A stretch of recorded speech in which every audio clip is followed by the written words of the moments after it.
Radio Claret América presenta Sediento de ti, la palabra, fuente de vida, con el sacerdote misionero claretiano Tony Díaz.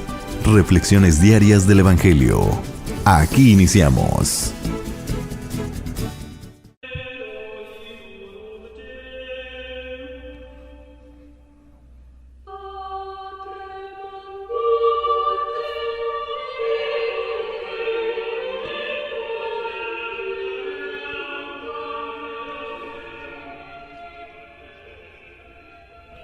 Bienvenidos hermanos a nuestras reflexiones bíblicas de las lecturas del día. Hoy es jueves, dentro de la temporada de Navidad.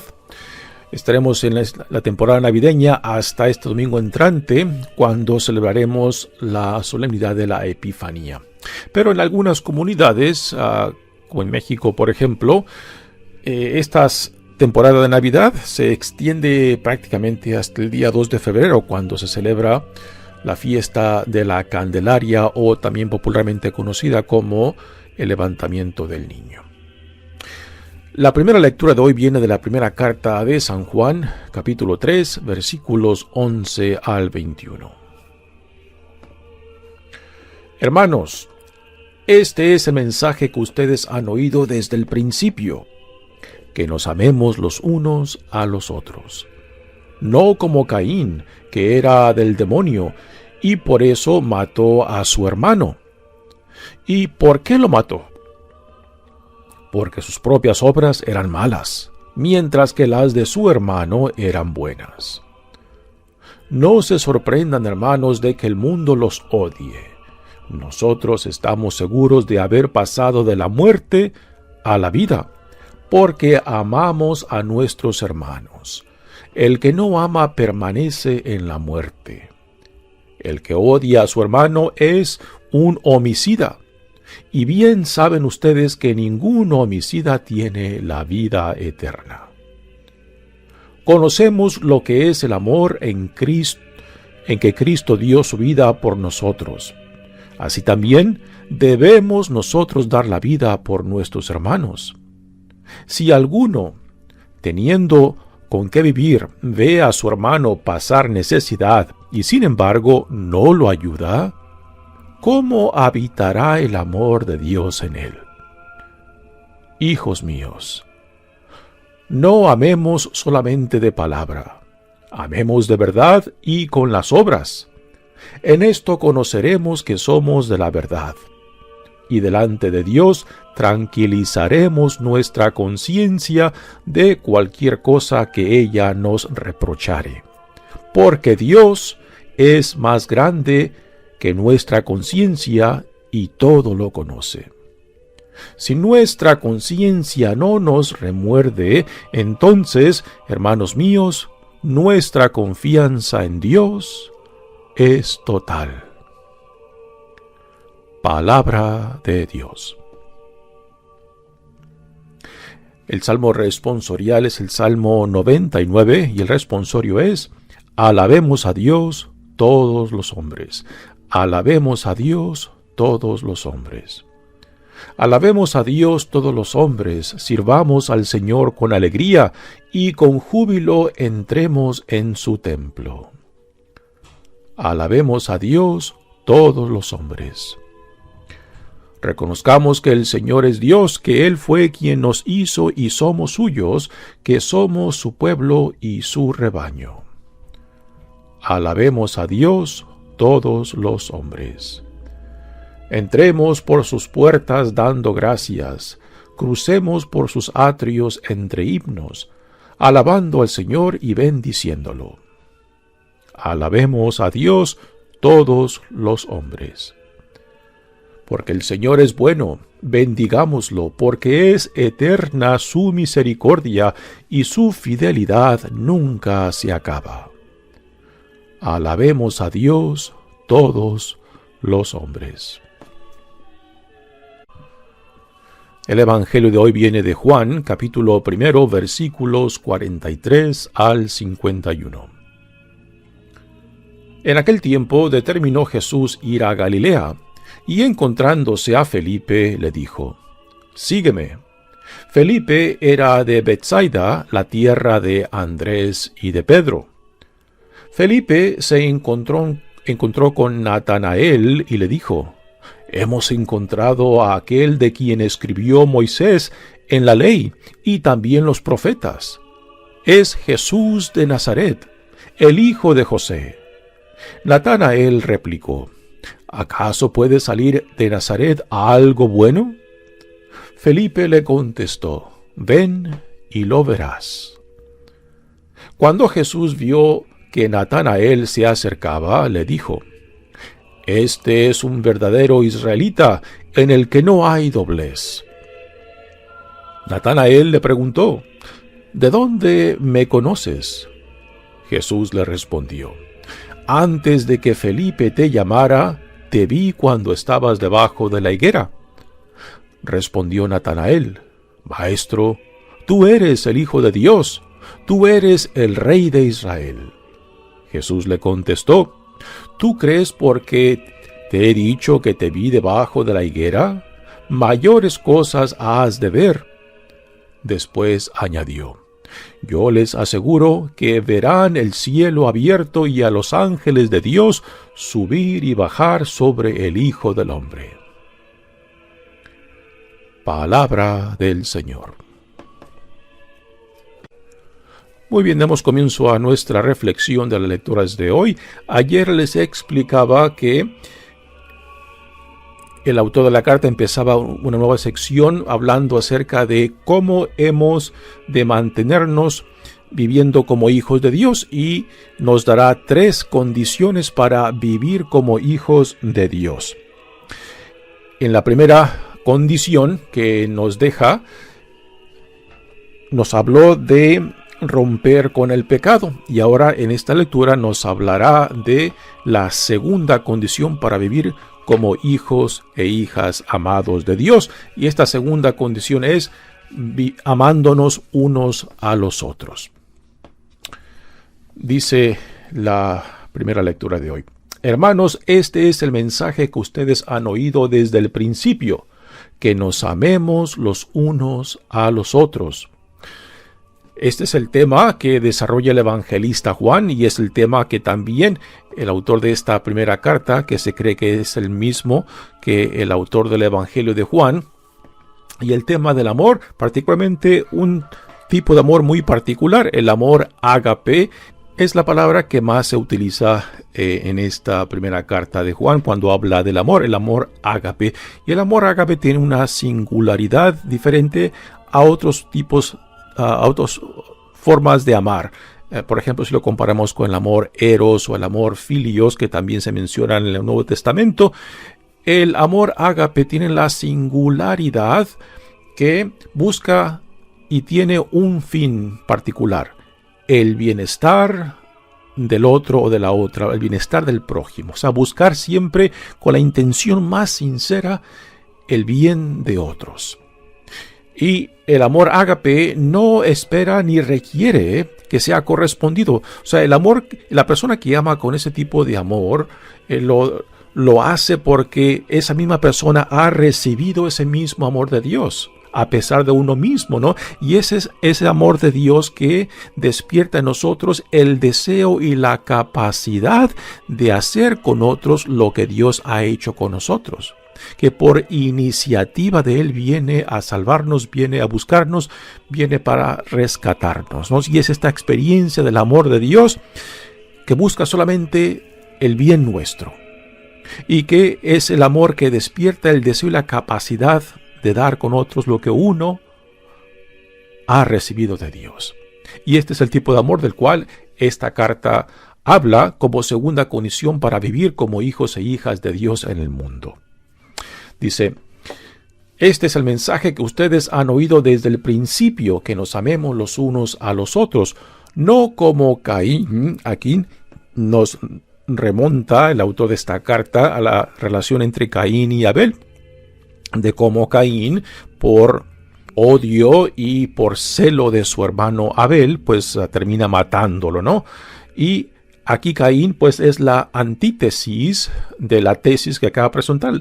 La tesis es de que nos amemos unos a nosotros como la base fundamental de la identidad del cristiano, del discípulo de Jesucristo. Y la antítesis es de aquellos que viven según el odio, el rencor, la envidia, todo aquello que destruye la relación tanto con Dios, con el prójimo y con uno mismo.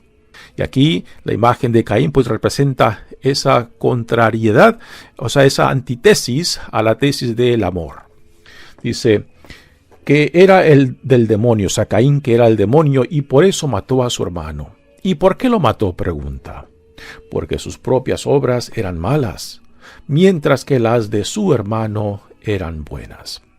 Continúa la lectura diciendo: no se sorprendan, hermanos, de que el mundo los odie. Aquí, por mundo, primera carta de Juan, entiende el mundo que está en contradicción, en rechazo de lo que Dios está llevando a cabo, su plan de salvación por medio de Jesucristo. Así que por el mundo hay un doble sentido, todo aquello que está en oposición a Dios, y el mundo como la creación de Dios que es buena, algo que no tiene una connotación negativa.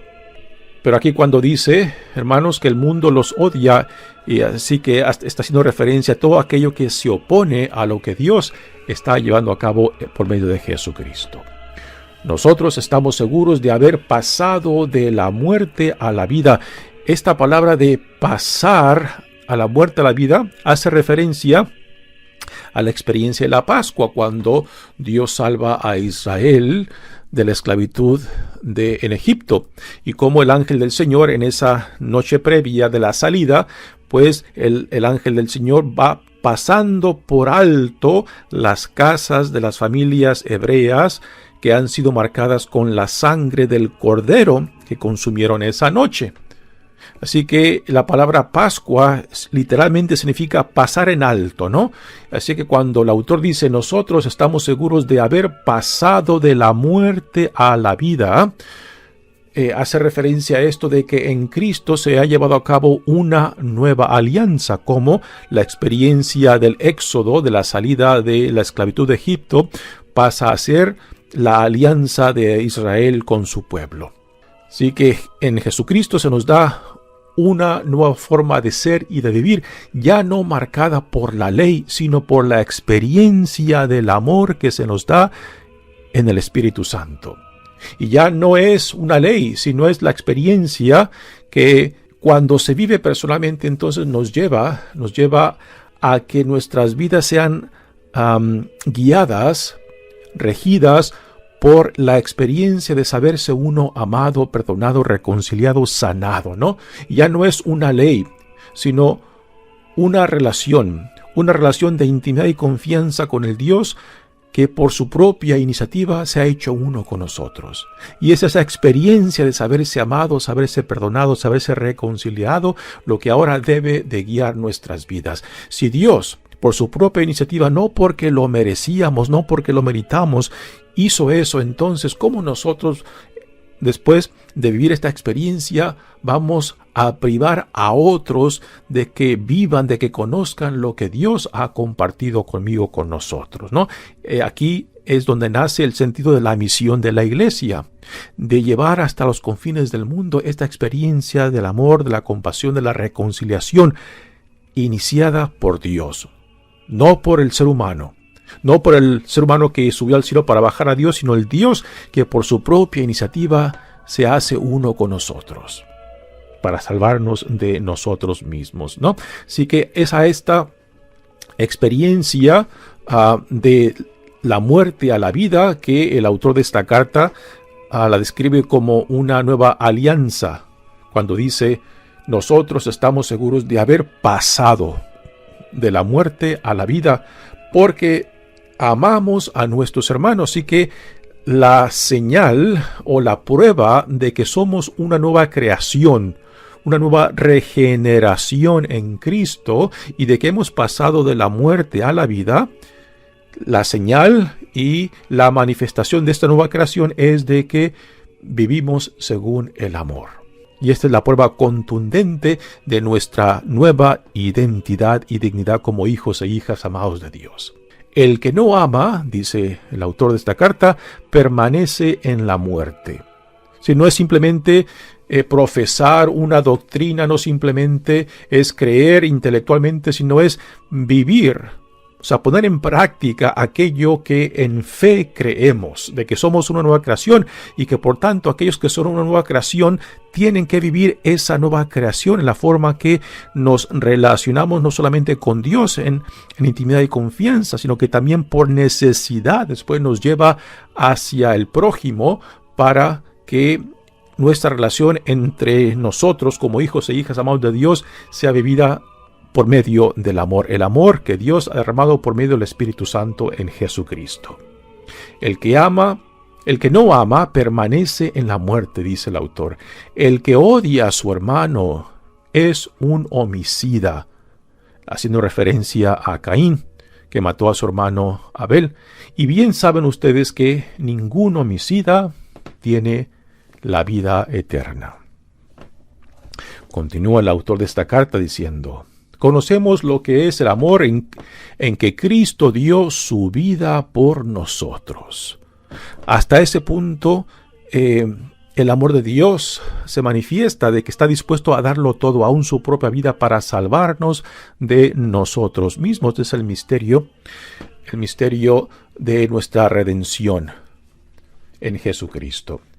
Así también debemos nosotros dar la vida por nuestros hermanos. Si Dios estuvo dispuesto a hacer esto por nosotros, entonces, dice el autor de esta carta, entonces, si realmente apreciamos lo que Dios ha hecho por nosotros, entonces nosotros somos llamados a hacer lo mismo con otros. Lo mismo que Dios ha hecho por nosotros, Dios nos dice ahora: ve y hazlo con tu hermano, con tu hermana, con tu prójimo. Si alguno, teniendo que vivir, ve a su hermano pasar necesidad y sin embargo no lo ayuda, ¿cómo habitará el amor de Dios en él? Está clarísimo para el autor de esta carta. No puede haber amor al hermano o la hermana si no hay un interés concreto por el bienestar del otro y la otra.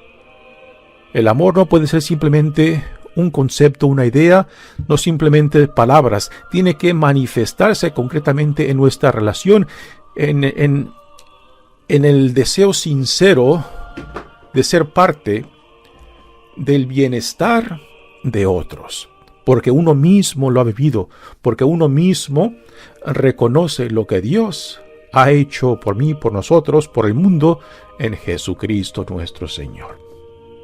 Continúa diciendo: hijos míos, no amemos solamente de palabra, amemos de verdad y con las obras. No basta simplemente profesar o repetir las doctrinas de nuestra fe, si no se vive, si no se manifiestan en nuestras vidas cómo vivimos, los valores que cultivamos, cómo nos relacionamos con otros. Tiene que haber una conexión explícita en lo que profesamos y cómo vivimos, particularmente en relación a otros, no simplemente con Dios. Como Jesús lo modela claramente en su vida, su relación con Dios Padre lo lleva a su relación en hermandad, en solidaridad con el hermano, la hermana, con el prójimo. Si esto es lo que Jesús modela para nosotros, entonces nuestra relación con Dios, nuestra fe en Dios, tiene que llevarnos por necesidad a una relación de hermandad, solidaridad con el prójimo, con los hermanos y hermanas, en el amor por medio del Espíritu Santo.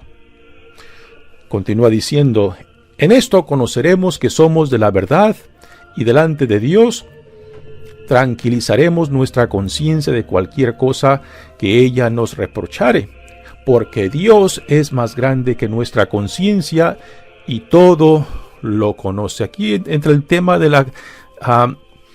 la conciencia, un tema que a veces lo confundimos mucho con sentimientos o con ideas, ¿no? La conciencia no es un sentimiento, no es simplemente lo que uno piensa, sino que es una convicción acerca de quién es Dios y quién soy yo a los ojos de Dios y la vida a la cual soy llamado, ¿no?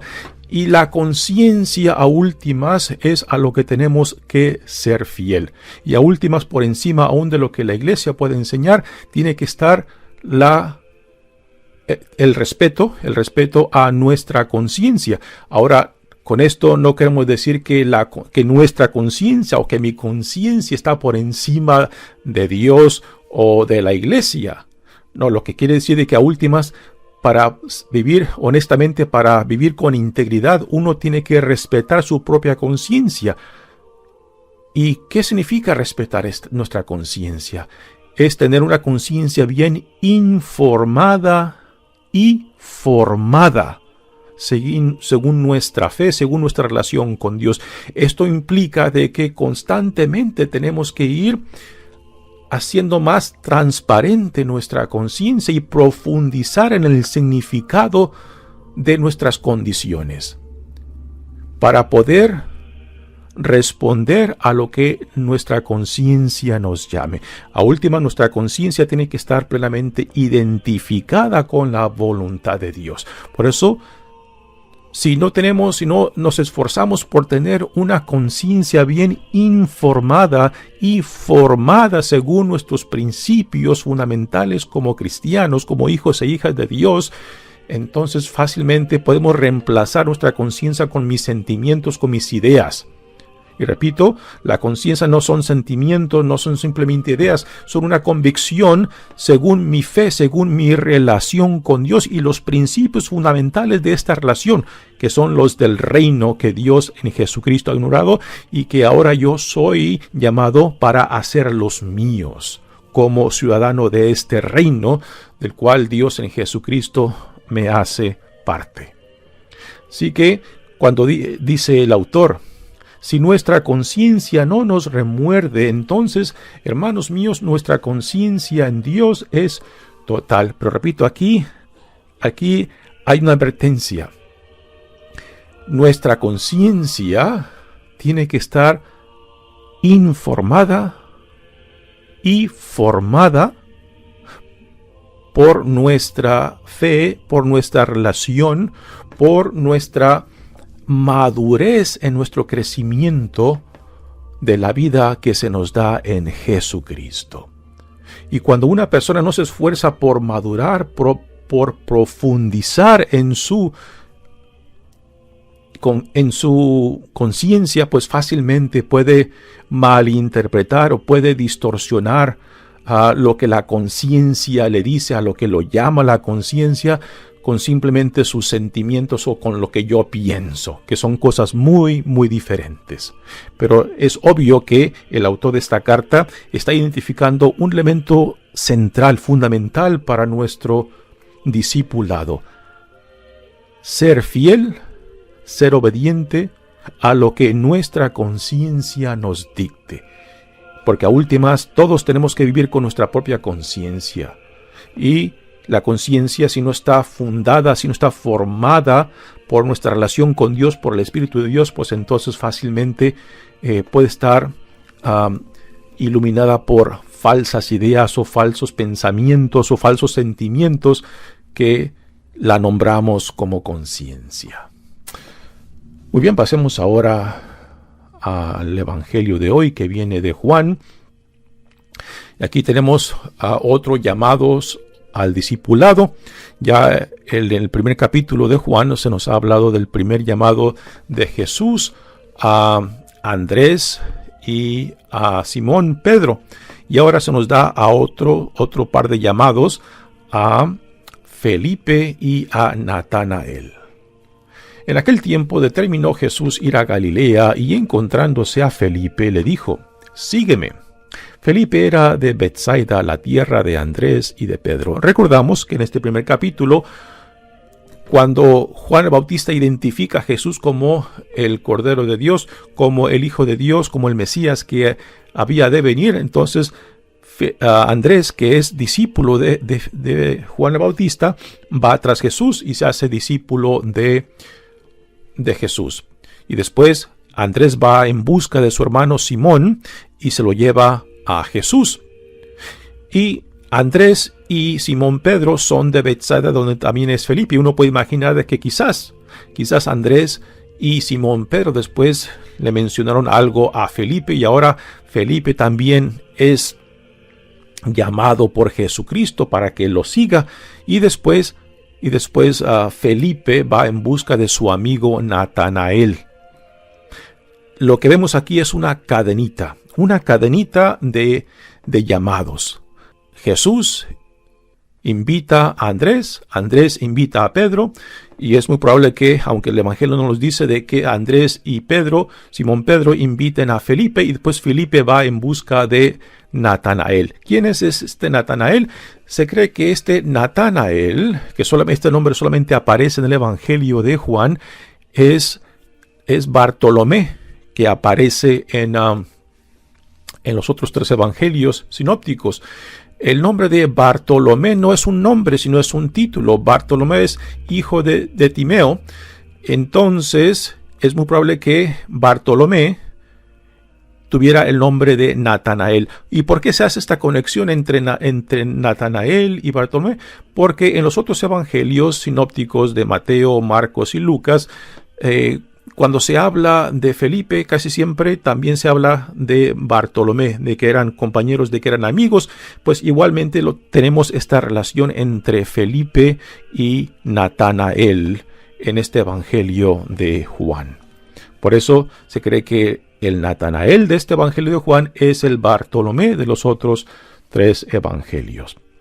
Así que Felipe va a Natanael, encuentra a su amigo y le dice: hemos encontrado a quien Moisés hablaba y los profetas también. Y le dice: es Jesús de Nazaret, el hijo de José.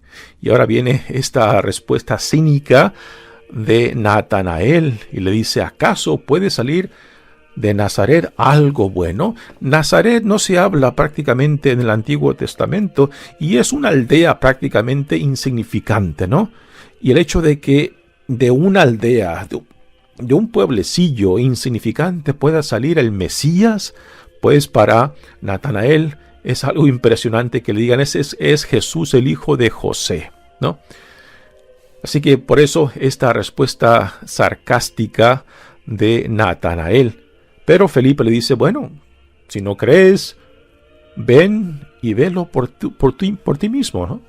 Que es prácticamente lo que Jesús le dice a Andrés y al compañero que no se le da nombre, que van detrás de Jesús, cuando le preguntan: maestro, ¿dónde vives? Y Jesús le dice: vengan y verán. Igualmente ahora Felipe le dice a su amigo Natanael: ven y tú lo verás, para que tú te desengañes, para que tú te des cuenta de quién es este Jesús, el hijo de José, Jesús el de Nazaret, ¿no? Cuando Jesús vio que Natanael se acercaba, dijo: este es un verdadero israelita en el que no hay doblez. O sea, por doblez se entiende de que no hay oscuridad en su persona, de que no hay hipocresía o duplicidad. A esto hace referencia esta palabra doblez, ¿no? Que es un verdadero israelita. Por israelita también hace referencia a Jacobo, que después de que tiene ese encuentro con Dios, pues se le da un nuevo nombre, el nombre de Israel. Dice: ¿de dónde me conoces? ¿De dónde me conoces?, le pregunta Natanael a las palabras de Jesús. Antes de que Felipe te llamara, te vi cuando estabas debajo de la higuera. Parece que Jesús, así como nos dice que cuando Jesús vio a Simón, vio algo en él, y dice: tú te llamarás Pedro, ¿no? Así como Juan el Bautista vio a Jesús y dijo: he ahí el Mesías, el Hijo de Dios, ¿no? Así que hay una forma de ver en lo cual nos da a entender que lo que se ve es más allá de la vista física, o sea, un tipo de discernimiento, y es esto lo que Jesús, bueno, lo que el evangelista Juan hace referencia cuando pone en labios de Jesús: antes de que Felipe te llamara, te vi que estabas debajo de la higuera, ¿no? Así que Jesús vio algo particular en este hombre Natanael lo vio quizás orando o leyendo la Sagrada Escritura debajo de la higuera. Respondió Natanael: Maestro, tú eres el Hijo de Dios, tú eres el Rey de Israel. Jesús le contestó: ¿Tú crees porque te he dicho que te vi debajo de la higuera? Mayores cosas has de ver. Después añadió: Yo les aseguro que verán el cielo abierto y a los ángeles de Dios subir y bajar sobre el Hijo del Hombre. Aquí hay otra referencia conectada con Jacob, que después pasa a ser llamado Israel. Recordamos esa experiencia que Jacobo tiene, donde tiene se le da un sueño, y dentro del sueño una visión de que en ese lugar donde él está acostado durmiendo, ve una escalera y los ángeles bajando y subiendo, ¿no? O sea, los ángeles, el nombre ángel significa mensajero, ¿no? Así que Jacobo en ese lugar decide levantar un altar al Señor, porque dice: este lugar es sagrado. Aquí, en este lugar se llevará a cabo ese contacto con Dios por medio de sus mensajeros. Pues igualmente sobre Jesús, el Hijo de Dios, el Mesías, entonces los ángeles, los mensajeros de Dios, bajarán y subirán. Es que hace referencia a su relación con Dios Padre, a su intimidad y confianza con Dios Padre. Y con estas palabras, el autor de este libro nos quiere decir, nos quiere hablar acerca de dónde a Jesús le vienen su sabiduría, su autoridad, su poder. Cuando utiliza estas palabras para describir de que los ángeles del Señor descenderán y ascenderán hacia Dios. O sea, de que a Jesús no se le puede entender sin su relación con Dios Padre, y que toda su sabiduría, toda su autoridad, todo poder depende de su relación con Dios Padre. Pues igualmente para nosotros esto es a lo que somos llamados cuando decidimos seguir a Jesucristo, de que ese mismo Espíritu que Dios derrama sobre su Hijo también es derramado sobre nosotros, y que somos llamados a imitar a Jesús en esta relación de intimidad y confianza con Dios Padre, que por necesidad nos tiene que llevar a la relación de hermandad y solidaridad con nuestro prójimo. Y todo esto es obra de Dios. Mi nombre es Padre Tony Díaz, misionero claretiano. Que Dios los bendiga. Radio Claret América presentó Sediento de ti, la palabra. Fuente de vida. Sus comentarios son importantes. Contáctenos en radioclaretamerica@gmail.com.